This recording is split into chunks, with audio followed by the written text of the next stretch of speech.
Assalamualaikum warahmatullahi wabarakatuh. Yang saya hormati saudari pengurusi Kombinasi Intelektual Kehakiman yang penuh berintegriti, rakan-rakan seperjuangan yang cukup berkredibiliti, seterusnya warga dewan yang dekat di hati. Berdirinya saya di pentas perdana ini dengan penuh iltizam ingin menyebarkan sedikit dogma berpandukan tinta dan wacana para sarjana melalui mauduk syarahan saya, kemerdekaan dan penghayatan yang sebenar. Apabila tiba tanggal 31 Ogos, kita akan meraihkan sambutan kemerdekaan dalam mempertahankan maruah dan tanah air negara daripada musuh dan penjajah.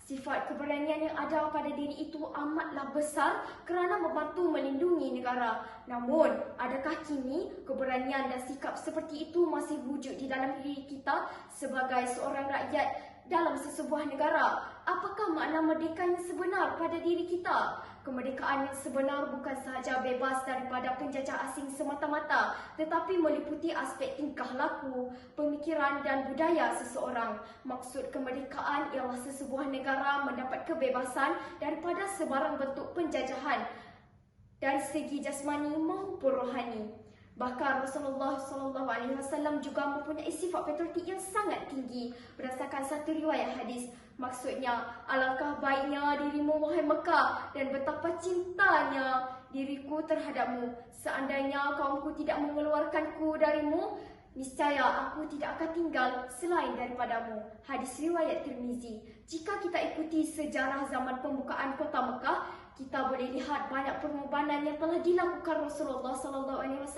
semasa pembukaannya. Dalam masa yang sama, baginda berterusan berdakwah kepada masyarakat tentang Islam, walaupun mendapat tentangan yang hebat daripada kaumnya sendiri. Hal yang sama juga dapat dilihat pada pengorbanan pahlawan tanah air yang sanggup bergadai nyawa menentang penjajah asing seperti Mak Kilau, Datuk Bahaman dan Tok Gajah di Pahang, Haji Abdul Rahman Limbong di Terengganu, Tok Janggut di Kelantan dan ramai lagi. Mereka ini tidak mengenal erti berputus asa, berkorban demi mempertahankan tanah air yang tercinta. Tiadalah erti kemerdekaan tanpa merdekanya minda dan jiwa. Oleh itu, terdapat beberapa cara untuk kita menghayati erti kemerdekaan yang sebenar. Hadirin yang saya hormati, inisiatif pertama saya di bawah fikrah kemerdekaan mengajar kita menjaga hubungan sesama bangsa dan kaum. Dalam surah Al-Hujurat ayat 13, Allah berfirman, maksudnya, hai manusia, sesungguhnya kami telah menciptakan kamu daripada seorang lelaki dan seorang perempuan dan menjadikan kamu berbangsa-bangsa dan bersuku-suku supaya kamu saling kenal mengenal.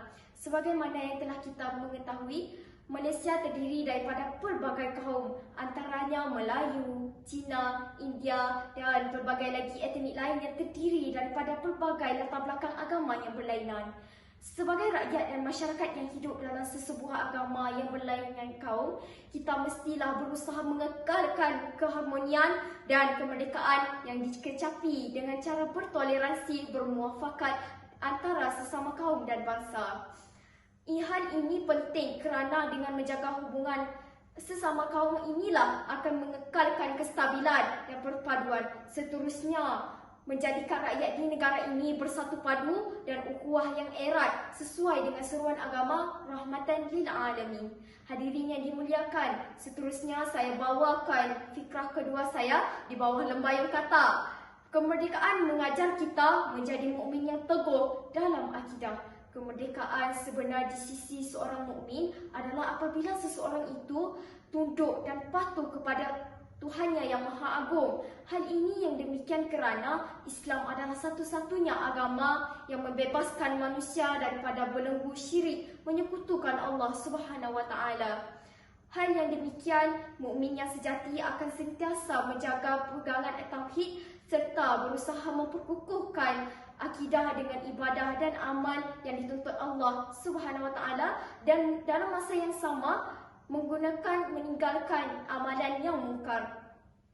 Hadirin yang saya hormati, sebagai jiwa yang merdeka itu, kita perlulah sentiasa menjadi yang terbaik dalam pelbagai aspek agar dijauhi daripada sebarang penindasan. Oleh itu, sama-samalah kita memelihara, menyayangi dan mengekalkan kemerdekaan negara Malaysia ini yang tercinta dengan menghayati erti kemerdekaan sebenar buat diri, masyarakat dan negara. Saya akhiri syarahan saya pada hari ini dengan wabillahi taufiq wal hidayah. Wassalamualaikum warahmatullahi wabarakatuh.